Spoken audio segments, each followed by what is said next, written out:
Hello everyone, welcome to grow with CV. तो आप सभी का स्वागत है आपके अपने चैनल ग्रो विद सीवी पर।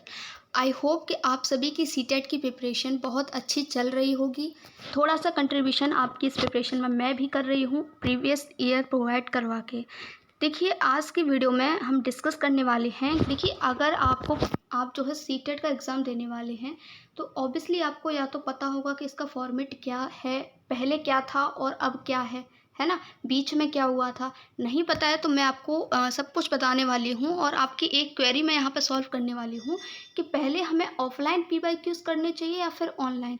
देखिए, पता सबको होता है कि सीटेट के एग्ज़ाम में प्रीवियस ईयर क्वेश्चंस की कितनी वैल्यू होती है, कितने एसेंशियल होते हैं प्रीवियस ईयर करना, ये आप सभी को पता होगा अगर आप सीटेट की प्रिपरेशन कर रहे हैं। ठीक है, बट आपके मन में एक कन्फ्यूज़न हो सकता है कि हमको पहले ऑफलाइन वाले प्रीवियस ईयर करने चाहिए या फिर ऑनलाइन वाले। देखिए, आपका ये जो सीटेट का एग्ज़ाम था ये 2011 से होना स्टार्ट हुआ था। ठीक है, कब से? 2011 से। और ये जो एग्ज़ाम था आपका 2020 तक कैसा चला? 2020 तक ये आपका एग्ज़ाम ऑफलाइन चलता था। ऑफलाइन से मेरा मतलब है कि आपका ये जो एग्ज़ाम था ओएमआर शीट देखी होगी आप सभी ने। ओएमआर शीट पर होता था जिसमें आपको अपनी पेंसिल से खुद जो है पेन से उसमें गोले भरने होते थे सही आंसर पर। ठीक है, इसके बाद कोविड के बाद आपका ये जो एग्ज़ाम है 2 साल आपका ये एग्ज़ाम 2021 और 2022 का जो एग्ज़ाम है सीटेट का, वो आपका कंडक्ट हुआ ऑनलाइन मोड में। कैसा? ऑनलाइन मोड में। जब एग्ज़ाम ऑनलाइन मोड में कंडक्ट होता है इट मीन्स सीबीटी यानी कि कंप्यूटर बेस्ड टेस्ट। ये आपका किस पर हुआ? कंप्यूटर पर हुआ। आपके सामने एक स्क्रीन थी जिस पर आपको जो है पेन की ज़रूरत नहीं थी वहाँ पर। ठीक है, आपको पेन की ज़रूरत होती थी जब आप मैथ्स के क्वेश्चन सॉल्व करते थे, तो उसके लिए आपको एक अलग से पेपर दिया जाता था जिस पर आप क्वेश्चन सॉल्व कर सकते हो। और आपको जो आंसर टिक लगाने होते थे वो आपको किस पर लगाने होते थे? तो वो कंप्यूटर पर स्क्रीन पर आपके सामने क्वेश्चंस होते थे, वहाँ पर 4 ऑप्शन होते थे, आपको माउस से क्लिक करना होता था कि कौन सा आंसर इसमें से सही है। आई होप कि इतनी बातें समझ में आई होंगी। अब देखिए, क्योंकि पहले ऑफलाइन एग्ज़ाम था, ठीक है, तो ऑफलाइन एग्ज़ाम से अगर हम बात करें ऑनलाइन एग्ज़ाम की तो थोड़ा सा लेवल क्या हुआ है? अप हुआ है। क्या हुआ है? लेवल अप हुआ है। यानी कि हम ये कह सकते हैं कि ऑफलाइन एग्ज़ाम थोड़ा सा ऑनलाइन एग्ज़ाम की कंपैरिजन में क्या था? ईजी था, है ना। तो आपको करना क्या है? अगर हम टफ चीज़ को कवर कर लेते हैं तो ईजी चीज़ को भी कवर करना बहुत ईजी हो जाता है। ठीक है, तो देखिए, आपको सबसे पहले क्या करना है, आपको जितने भी ऑनलाइन एग्ज़ाम हुए हैं सबसे पहले वो कवर करने हैं। यानी कि एक तो रिसेंटली अभी जो आपका एग्ज़ाम हुआ है सबसे पहले उसको कवर कीजिए। 2022 से 23 का भी जो आपका रिसेंटली एग्ज़ाम हुआ है, सबसे पहले उसके सारे प्रीवियस ईयर देखिए, हर सब्जेक्ट की CDP, Hindi, English, maths, EVS, हर सब्जेक्ट के प्रीवियस ईयर कर लीजिए। ठीक है, उसके बाद आप करिए 2021 यानी इससे पहले वाले जो प्रीवियस ईयर हुए थे। ठीक है, उनको करने के बाद आपके पास टाइम है। देखिए, अगर आपने ये भी कर लिया ना तो ये आपके लिए सफिशिएंट है।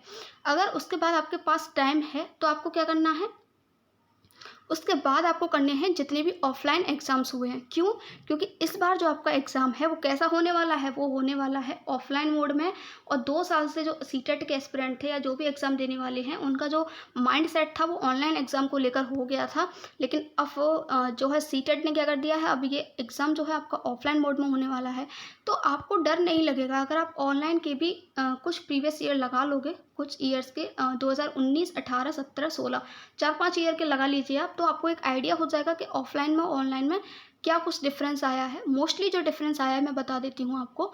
एक तो आपका क्वेश्चंस में आया है। कैसे क्वेश्चंस आने लगे हैं? जैसे आपका पहले डायरेक्ट क्वेश्चन पूछे जाते थे, आंसर।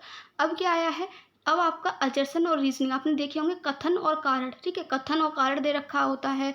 फिर क्या होता है उसमें, कहता है पहला कथन सही है, कारण सही है, कारण की सही व्याख्या कर रहा है, नहीं कर रहा है। ऐसे ऐसे क्वेश्चंस होते हैं, थोड़े लॉन्ग और आपके अंडरस्टैंडिंग बेस्ड क्वेश्चन होते हैं। अगर आपने एक भी चीज़ को मिस कर दिया तो आप क्वेश्चन को गलत कर दोगे। ठीक है, तो ये चेंज हुआ है आपका हर सब्जेक्ट में। ठीक है, अजर्सन रीजनिंग वाला। दूसरा आपका जो किसी सब्जेक्ट में चेंज हुआ है वो हुआ है आपका ईवीएस में। देखिए, ऑफलाइन एग्जाम्स में जितनी भी आपसे ईवीएस पूछी गई थी ना, वो आपकी टोटली जो ईवीएस थी वो आपकी एनसीईआरटी से पूछी गई थी। किससे पूछी गई थी? 3 to 5 की जो आपकी एनसीईआरटी होती है, ईवीएस की बुक, उससे पूछी गई थी। लेकिन अब क्या हुआ है, अगर मैं ऑनलाइन एग्जाम की बात करूँ तो उसमें ईवीएस में क्या चेंज आया है, उसमें बस देखिए ज़्यादा चेंज नहीं आया है। कुछ क्वेश्चन तो आपके ईवीएस की एनसीईआरटी से ही थे, ठीक है, तो एनसीईआरटी तो आपको पढ़नी है।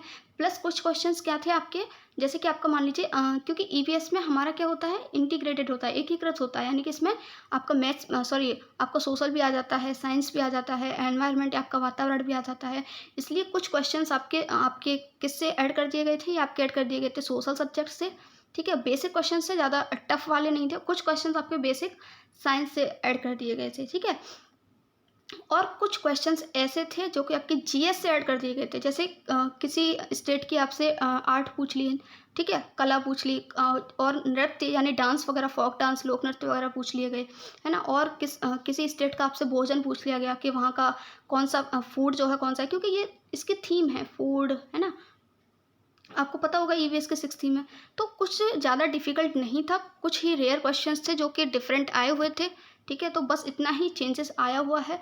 तो अगर आपको आई होप कि ये डाउट क्लियर हो गया होगा। सबसे पहले आपको पीछे से जाना है, सबसे पहले आपको करना है ऑनलाइन वाले एग्जाम्स, उसके बाद आपको करनी है ऑफलाइन वाले पीवाईक्यूज। आई होप इतना डाउट आपका क्लियर हुआ होगा।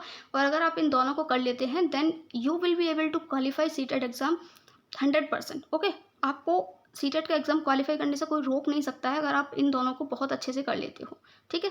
आई होप वीडियो आपको अच्छी लगी होगी फ्रेंड्स। और बस इतना ही कहना चाहूँगी, अगर आपको वीडियो अच्छी लगी हो तो प्लीज़ वीडियो को लाइक ज़रूर कर देना और वीडियो को शेयर भी कर देना, जिससे कि जो भी एस्पिरेंट जिन भी एस्पिरेंट मन में ये डाउट हो कि मुझे ऑफलाइन वाले करने चाहिए, ऑनलाइन वाले करने चाहिए, देखिए आप दोनों कर सकते हैं। आप सबसे पहले ऑनलाइन वाले करिए, आपके पास टाइम है, उसके बाद ऑफलाइन के साथ जाइए, ठीक है।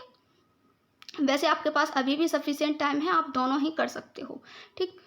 Thank you so much for watching this video. मिलते हैं न्यू वीडियो में न्यू टॉपिक के साथ। Till then have a nice day.